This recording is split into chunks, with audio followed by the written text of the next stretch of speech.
بسم اللہ الرحمن الرحیم۔ کاشانہ بصیرت یوٹیوب چینل کے سامعین کی خدمت میں کتاب عدل الہی کا 12واں حصہ پیش خدمت ہے۔ صفحہ نمبر 158۔ ٹاپک ہے عنوان استعداد کا اختلاف۔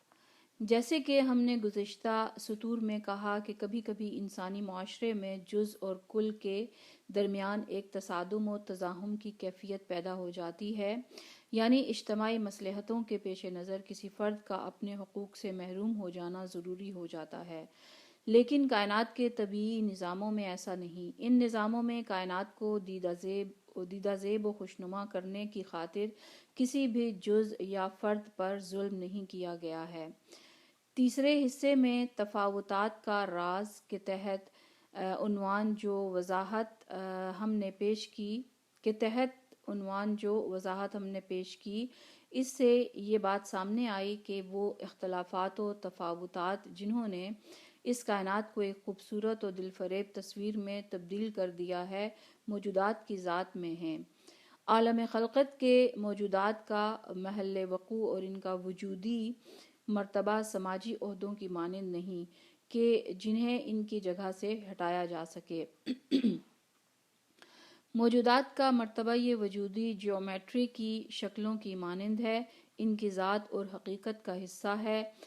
جب ہم یہ کہتے ہیں کہ مثلث کے تینوں زاویوں کا مجموعہ 180 درجے اور مربع کی خصوصیت یہ ہے کہ اس کے تمام زاویوں کا مجموعہ 360 درجے ہے، تو اس کے معنی یہ نہیں کہ مثلث کے زاویوں کے حاصل جمع کو 180 اور مربع کے زاویوں کے حاصل جمع کو 360 درجے دیے گئے ہیں۔ لہٰذا یہ سوال صحیح نہیں کہ مثلث کو 360 درجے نہ دے کر اس پر کیوں ستم کیا گیا ہے۔ جی نہیں، مثلث بجز اس مخصوص کیفیت کے کسی اور کیفیت کی حامل ہو ہی نہیں سکتی۔ مثلث کو کسی نے مثلث نہیں بنایا ہے، یعنی ایسا نہیں کہ پہلے مثلث کسی اور شکل و صورت میں تھی، اس کے خواص کچھ اور تھے، پھر کسی نے اس سابقہ شکل کو مثلث میں تبدیل کر دیا، یا مربع اور مثلث اپنی حقیقت و ماہیت کے کسی مرتبے یا ہستی کے کسی مرحلے میں ان تمام خصوصیات سے محروم تھے، اور بعد میں ایک زبردست بیرونی طاقت نے اپنی دلی خواہش کے پیش نظر ان کی متعلقہ خصوصیات کو ان کے درمیان تقسیم کرتے ہوئے مثلث کے مجموعی زاویوں کو 2 قائمہ زاویوں کے برابر اور مربع کے مجموعی زاویوں کو 4 قائمہ کے برابر قرار دے دیا، جس کے نتیجے میں یہ سوال پیش آئے کہ یہ امتیازی سلوک اور تبعیض کیوں روا رکھی گئی، اور مثلث یہ اعتراض کرے کہ مجھ پر ظلم ہوا ہے، مجھے بھی مربع جیسے مجموعی زاویے ملنے چاہئیں۔ موجودات عالم کی مثال بھی یہی ہے۔ جمادات کا نشو و نما اور ادراک سے عاری ہونا، پودوں کا بغیر ادراک کے نشو و نما پانا، اور حیوانات کا مع ادراک کے نشو و نما کرنا ان کے اپنے مرتبہ وجود کی حقیقت و ماہیت کا حصہ ہے۔ ایسا نہیں کہ کسی زمانے میں یہ سب کے سب ایک ہی سے تھے، جس کے بعد پروردگار عالم نے ان میں سے کسی کو کچھ بھی نہ دیا، کسی کو بغیر ادراک کے نشو و نما دے دی اور کسی کو ادراک کے ساتھ نشو و نما عطا کی۔ ابن سینا کا ایک معروف جملہ ہے کہ خدا نے خوبانی کو خوبانی میں تبدیل نہیں کیا، بلکہ خوبانی کو براہ راست وجود عطا کیا ہے۔ خوبانی کو بطور مثال پیش کیا گیا ہے، ورنہ تمام موجودات عالم کی یہی کیفیت ہے۔ خدا نے تمام اشیاء کو خلق کیا ہے، ان کا باہمی اختلاف حقیقی و ذاتی ہے۔ خدا نے خوبانی کو خلق کیا، سیب کو خلق کیا، انار کو خلق کیا، اسی طرح دیگر اشیاء کو بھی خلق کیا، لیکن ایسا نہیں کہ پہلے تمام اشیاء ایک سی تھیں، پھر خدا نے ان کی ذات میں باہمی اختلاف کو ودیت کیا۔ خدا نے زمان کو خلق کیا۔ زمان کی ایک اور ذاتی خصوصیت ہے، اس میں ماضی، حال اور مستقبل ہے۔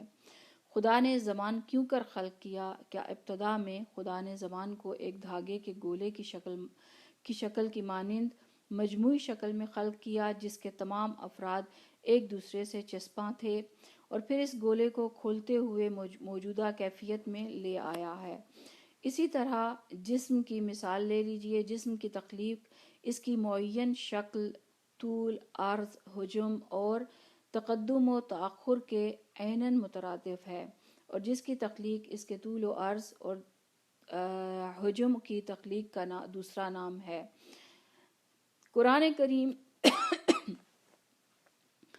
اس حقیقت کو نہایت دلچسپ و دلنشین پیرائے میں بیان کرتا ہے۔ حضرت موسیٰ بن عمران کی زبانی یہ واقعہ نقل ہے کہ جب فرعون نے حضرت موسیٰ اور ان کے بھائی حضرت ہارون سے پوچھا کہ تمہارا پروردگار کون ہے، تو جناب موسیٰ نے جواب دیا، ربنا الذی اعطی کل شیء خلقہ ثم ہدی۔ سورہ طٰہٰ آیت نمبر 50۔ خلاصہ یہ ترجمہ ہے، ہمارا پروردگار وہ ہے کہ جس نے ہر چیز کو اس کی مخصوص خلقت عطا کی اور پھر اس کے ہدف و مقصد کی جانب اس کی رہنمائی کی۔ ہمارا مد نظر وہی لطیف نکتہ ہے جس کی نشاندہی لفظ خلقہ کر رہا ہے۔ ضمیر واحد کی جانب مضاف واقع ہونے کی بنا پر یہ نتیجہ نکلتا ہے کہ ہر مخلوق کی اپنی مخصوص خلقت ہے، یعنی ہر شے اپنے مخصوص انداز وجود کو ہی قبول کر سکتی ہے اور بس، اور خدا بھی اس کی مخصوص متعلقہ خلقت کو اسے عطا کرتا ہے۔ یہ خیال بالکل غلط ہے کہ اشیاء ایک الگ انداز سے تھیں اور پھر خدا انہیں ان کی موجودہ شکل و صورت میں لے آیا۔ نیز یہ سوچ بھی صحیح نہیں کہ اشیاء اپنی موجودہ خلقت سے بہتر یا بدتر خلقت کی مالک ہو سکتی تھیں، لیکن خدا نے مفروضہ خلقت کی قابلیت رکھنے کے باوجود ان کی موجودہ وضع قطع کے ساتھ تخلیق کا انتخاب کیا۔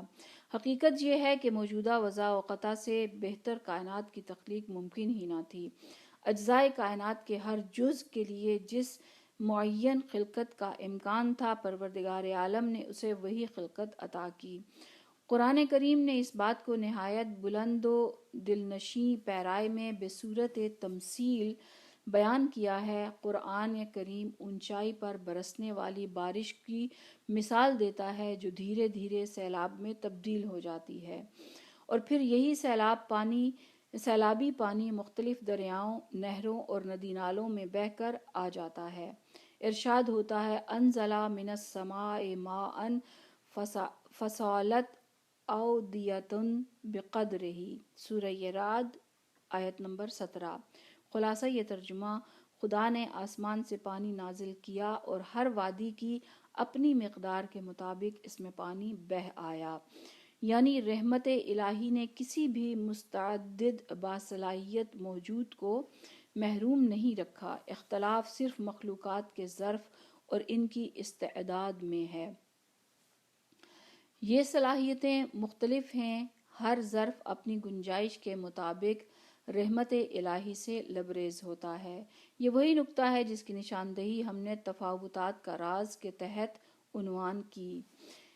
یہاں اس بات کی تکرار کا مقصد اس نکتے کی مزید وضاحت کے علاوہ یہ تھا کہ مبادا محترم قارئین یہ تصور قائم نہ کر لیں کہ تخلیق کائنات کے سلسلے میں اصالت الاجتماع کو مد نظر رکھا گیا ہے اور کائنات کے اس مجموعے کو خوبصورت بنانے کی خاطر اس کے بعض اجزاء پر ظلم کیا گیا ہے۔ جی نہیں، یہ ایک ایسا خوبصورت مجموعہ ہے کہ جس کا وجود اپنے اختلاف و تفاوت کا مرہون منت ہے، لیکن اس تفاوت کے باوجود اس مجموعے میں ظلم و ستم کا نام و نشان تک نہیں۔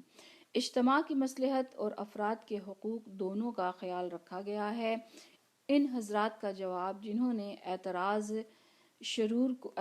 شرور کو مسترد کرنے کے دوران صرف نظام کل میں تفاوت کی لازمی ضرورت پر زور دیا ہے، ناقص ہے، کیونکہ کائنات کا نقص جز اس جواب پر یہ اعتراض کر سکتا ہے کہ اگر کائنات میں کسی کو ناقص اور کسی کو کامل خلق کرنا طے ہی ٹھہرا تو مجھے ہی کیوں ناقص خلق کیا گیا اور دوسرے کو کامل؟ اس کے برعکس کیوں نہ ہوا جب یہ بات طے ہے کہ ایک کو مکمل فیض وجودی نصیب ہوا اور دوسرے کو ناقص، تو پھر مثلاً الف کو بیشتر اور بے کو کمتر عطا کرنا کن ترجیحی بنیادوں پر ہے؟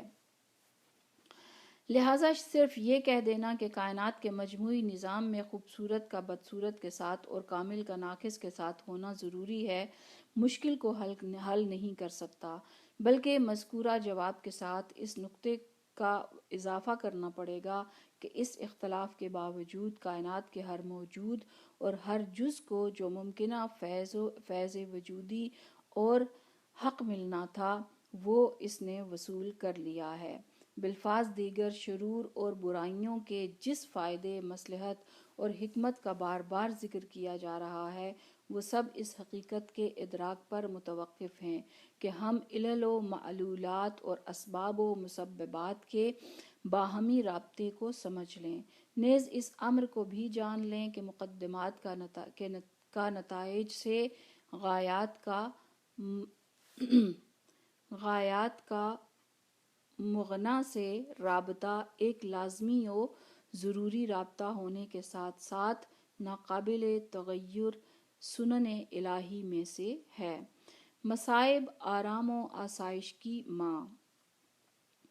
اس بات سے قطع نظر کہ ایک عمدہ مجموعی نظام کی خوبصورتی اور خوشنمائی کو اجاگر کرنے میں بدنمائیوں اور نقائص کا بہت اہم کردار ہے، بدی اور خوبی کے بارے میں یہ اہم نکتہ ناقابل توجہ ہے کہ جس چیز کو ہم مصیبت اور برائی کا نام دیتے ہیں اور جس چیز کو ہم کمال و سعادت کے عنوان سے یاد کرتے ہیں، ان دونوں کے درمیان علت و معلول کا رابطہ ہے۔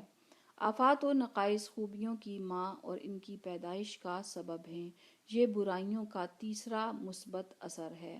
ان کا پہلا اثر یہ تھا کہ نقائص اور عیوب کا وجود عالم ہستی کی مجموعی خوبصورتی کو نمایاں کرنے کے لیے ضروری ہے۔ دوسرا اثر یہ تھا کہ حتیٰ خوبصورتیاں بھی اپنی دلربا اور رعنائی کو نقائص و عیوب سے حاصل کرتی ہیں، اور اگر نقائص و عیوب نہ ہوتے تو خوبصورتی و خوشنمائی بھی اپنا اثر کھو بیٹھتی۔ یعنی حسین کے حسن کا احساس عیوب و نقائص کی بدنمائی اور ان کے باہمی موازنے کا مرہون منت ہے۔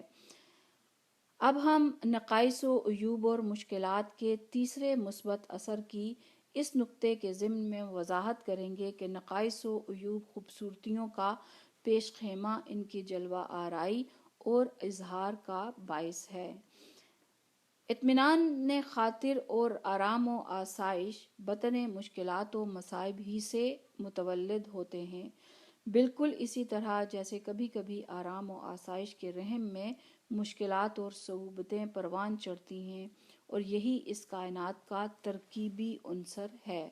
یولج اللیل فی النہار ویولج النہار فی اللیل، سورہ حج، سورہ لقمان، سورہ فاطر اور سورہ حدید میں یقیناً اسی مطلب کو بیان کیا گیا ہے۔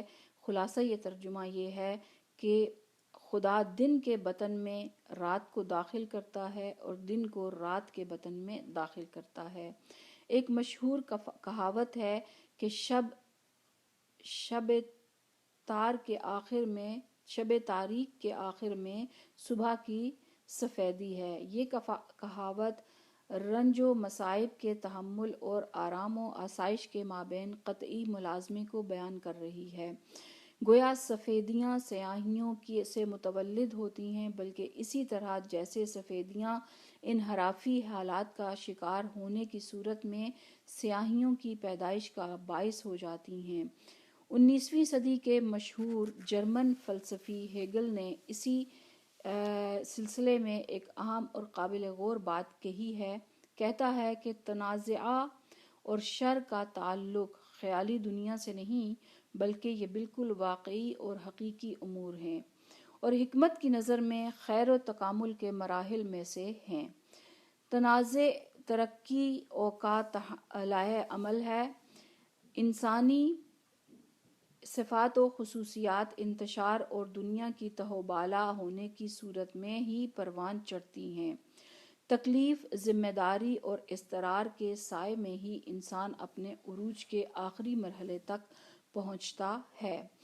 تکلیف ایک معقول امر ہونے کے ساتھ ساتھ زندگی کی علامت اور اصلاح کا سبب ہے۔ اسی طرح معقول امور کے درمیان لذت طلبی کا بھی اپنا مقام ہے۔ کوئی بھی بلند مقصد لذت طلبی کے بغیر اپنے کمال تک نہیں پہنچا ہے۔ یہاں تک کہ نپولین کی جاہ طلبی اور خود خواہی نے بھی لاشعوری طور سے اقوام کی ترقی میں مثبت کردار ادا کیا ہے۔ زندگی کا مقصد آرام و آسائش کا حصول نہیں بلکہ تکامل تک رسائی ہے۔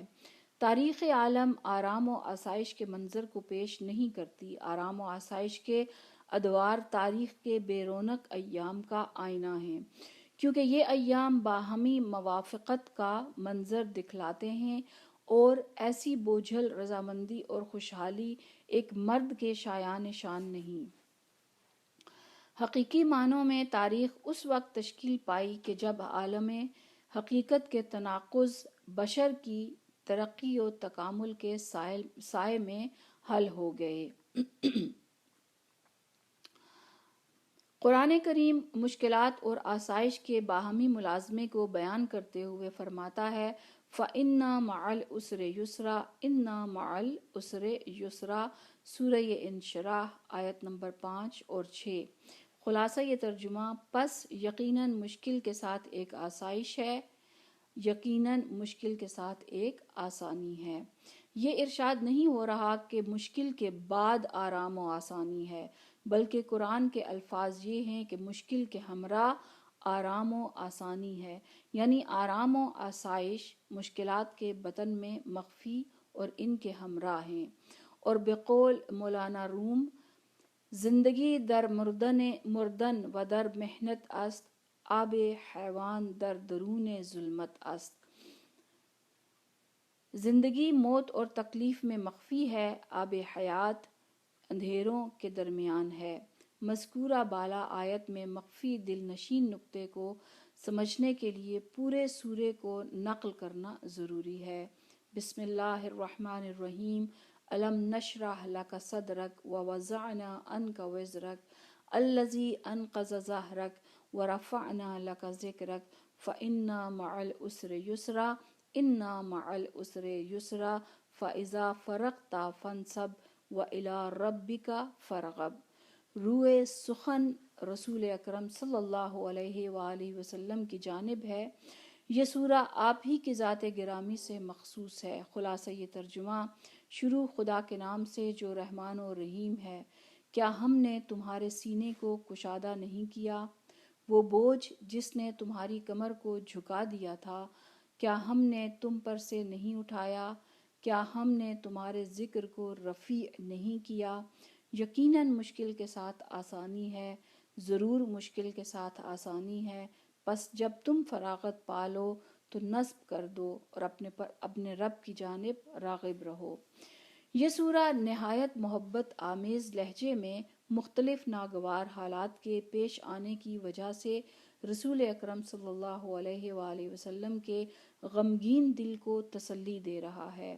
آپ کو یہ بتا رہا ہے کہ کس طرح سے خدا نے آپ پر سے بھاری بوجھ کو اٹھا لیا اور آپ کی مشکلات کو آسانیوں میں تبدیل کر دیا۔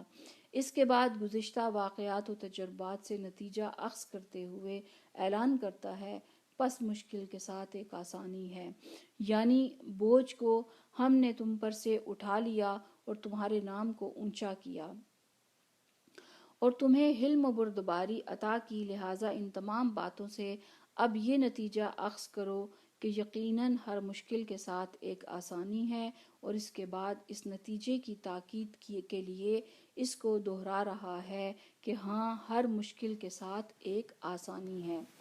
دلچسپ بات یہ ہے کہ اس کلی قانون سے مذکورہ نتیجہ اخذ کرنے کے بعد آئندہ لاہ عمل کو انہی بنیادوں پر طے کرتے ہوئے فرماتا ہے، پس اے میرے حبیب، جب فراغت پالو تو کوشش کرو، کیونکہ آسانی و آسائش کو مشکل و سختی کی ذات میں رکھا گیا ہے لہٰذا جب بھی فراغت پاؤ دوبارہ اپنے آپ کو زحمتوں میں ڈالو اور پھر سے کوششیں شروع کرو۔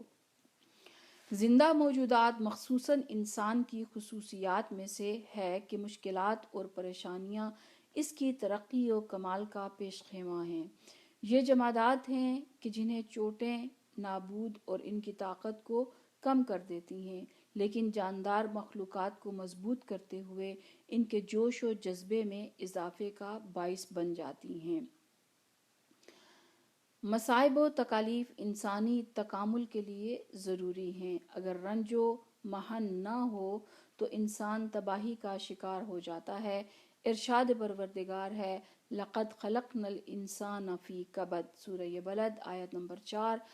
خلاصہ یہ ترجمہ، یقیناً ہم نے انسان کو رنج و سختی میں خلق کیا ہے۔ انسان کو مشقت و تکلیف سہنی چاہیے تاکہ اپنی شایان شان حقیقت کو پا سکے۔ تضاد و کشمکش تکامل کا تازیانہ ہے۔ زندہ موجودات اسی تازیانے کے ذریعے اپنے آپ کو نقطۂ کمال تک پہنچاتے ہیں۔ یہ قانون نباتات، حیوانات اور سب سے زیادہ انسان پر صادق آتا ہے۔ امیر المومنین علی علیہ السلام نے بصرے میں اپنے گورنر عثمان بن حنیف کو ارسال ایک خط میں جانداروں کی زندگی پر حاکم اسی قانون کی نشاندہی کرتے ہوئے تحریر فرمایا کہ سختیوں اور مشقتوں سے دور ناز و نعمت کی زندگی ضعف و کمزوری کا سبب بنتی ہے، اور اس کے برعکس سخت و دشوار زندگی انسان کو مضبوط و مستحکم کرتی ہے اور اس کی ہستی کو کندن بناتی ہے۔ اس بے مثل رہنما نے اس خط میں اپنے والی کو اس بنا پر سخت و سست کہا ہے کہ اس نے ایسی نوابانہ محفلوں میں کیوں قدم رکھا جس کے دروازے ناداروں کے لیے بند اور مالداروں کے لیے کھلے ہوئے تھے، اور پھر آپ نے موقع کی مناسبت سے اپنی سادہ و زاہدانہ زندگی کو بیان فرماتے ہوئے اپنے پیروکاروں خصوصاً اپنے حکومتی کارندوں کو اپنی اتباع کا حکم دیا۔ اس کے بعد پرتعیش زندگی کے بہانوں کو ختم کرنے کی خاطر اس نکتے کی وضاحت فرمائی کہ دشوار حالات اور سادہ غذا انسان کی طاقت کو کم اور اسے کمزور نہیں بناتی۔ ان صحرائی درختوں کی لکڑی جو باغباں کی مسلسل و باقاعدہ دیکھ بھال سے محروم ہیں زیادہ مضبوط و مستحکم ہوتی ہے۔ اس کے برعکس دیکھ بھال کے سائے میں پروان چڑھے ہوئے باغات کے درختوں کی چھال نازک اور کمزور ہوتی ہے۔ ارشاد خداوند متعال ہے سورہ بقرہ میں 155 آیت میں پروردگار عالم ارشاد فرماتا ہے کہ ضرور ہم تمہیں ذرا سے ڈر، بھوک، نیز مال، جان اور پھلوں میں کمی سے آزمائیں گے اور صابرین کو بشارت دے دو۔ یعنی صبر و استقامت کا مظاہرہ کرنے والوں کے لیے مشکلات و پریشانیاں مفید ہیں اور ان کی روح پر نہایت مثبت اثرات ڈالتی ہیں۔ لہٰذا ایسے حالات کا اس انداز سے سامنا کرنے والوں کو بشارت ہی دینی چاہیے۔ خدا نے انسان کو پروان چڑھانے کے لیے تشریعی و تکوینی نظام بنائے ہیں اور ہر نظام میں تنگی و مشکلات کو سمویا ہے۔ تشریعی نظام میں عبادات کو فرض کیا اور تکوینی نظام میں مصائب و مشکلات کو انسان کے سامنے قرار دیا۔ روزہ، حج، جہاد، انفاق اور نماز وغیرہ یہ سب تربیت کے وہ اسباب ہیں جنہیں شرعی ذمہ داری کی صورت میں پیدا کیا گیا ہے، اور ان کی انجام دہی میں صبر و استقامت کا مظاہرہ نفوس انسانی کے کمال اور انسان میں مخفی اعلی صفات کے پروان چڑھنے کا سبب ہے۔ مصنف اس نکتے کو اس طرح سے بیان کرتے ہیں کہ یہ مطلب دین میں سختی اور دشواری کے نہ ہونے اور قاعدہ نفی حرج جو کہ دین کا حتمی اور مسلمہ اصول ہے سے بالکل متصادم نہیں ہے، کیونکہ دین میں نفی حرج سے مراد یہ نہیں کہ دین میں مشقت اور دشواریاں نہیں ہیں، بلکہ مراد یہ ہے کہ دینی قوانین انسانی پیش رفت میں رکاوٹ اور انسان کے مثبت افعال میں مزاحم نہیں ہیں۔ دینی قوانین اس انداز سے تشکیل دیے گئے ہیں کہ نہ تو انسان کے ہاتھ پیر باندھ دیتے ہیں اور نہ ہی اسے سست اور کاہل بناتے ہیں۔ بھوک، خوف اور جانی اور مالی نقصان یہ سب وہ سختیاں ہیں جنہیں نظام تکوین میں رکھا گیا ہے اور جو خود بخود انسان کو درپیش ہوتی رہتی ہیں۔ اگلا ٹاپک ہے اولیاء کے لیے مصائب۔ یہی وجہ ہے کہ جب خدا اپنے بندوں میں سے کسی بندے پر اپنا مخصوص لطف و کرم کرنا چاہتا ہے تو اسے شدائد و مصائب میں مبتلا کر دیتا ہے۔ معروف جملہ ہے کہ البلاء للولا، اولیاء کے لیے بلائیں ہیں، اسی اصول کا بیانگر ہے۔ امام باقر علیہ السلام سے مروی ہے کہ یقیناً خدا تعالی بلا کے ذریعے مومن کی اس طرح دل جوئی کرتا ہے جس طرح سے کوئی انسان گھر لوٹتے وقت تحفے لا کر اپنے گھر والوں کی دل جوئی کرتا ہے۔ بحار الانوار جلد نمبر 15 حصہ اول۔ امام صادق علیہ السلام سے مروی ہے بحار الانوار میں جلد 15 ہی میں اور حصہ اول ہی میں فرماتے ہیں کہ خدا جب کسی بندے کو چاہتا ہے تو اسے شدت و سختی میں ڈبو دیتا ہے، یعنی جس طرح پیراکی کا استاد نو آموز پیراک کو پانی میں کھینچ لاتا ہے تاکہ وہ پانی میں ہاتھ پاؤں مارے اور مشاقی کے ساتھ پیراکی سیکھ لے، اسی طرح سے خدا بھی اپنے جس بندے سے محبت کرتا ہے اور اسے منزل کمال پر دیکھنا چاہتا ہے اسے بحر شدائد میں غوطہ ور کر دیتا ہے۔ انسان اگر ساری عمر پیراکی کے موضوع پر کتاب کا مطالعہ کرتا رہے لیکن پانی میں نہ اترے وہ ہرگز پیراک نہیں بن سکتا۔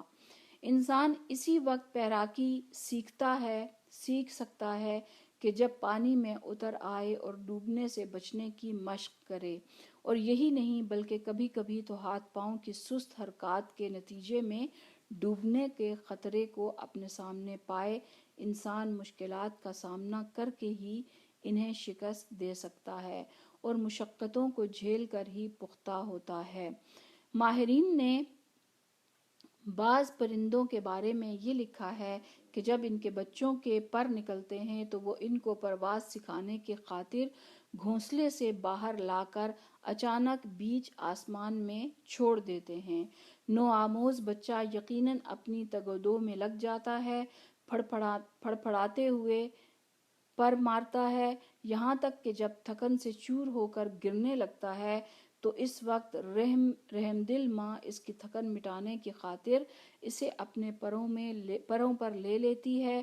جیسے ہی بچے ذرا سا سستا لیتے ہیں ماں اس کے ساتھ دوبارہ وہی کام کر کے اسے از سر نو ہاتھ پاؤں مارنے پر مجبور کرتی ہے، اور جیسے ہی بچے کی سانس پھولتی ہے دوبارہ اسے اپنے پروں پر روک لیتی ہے۔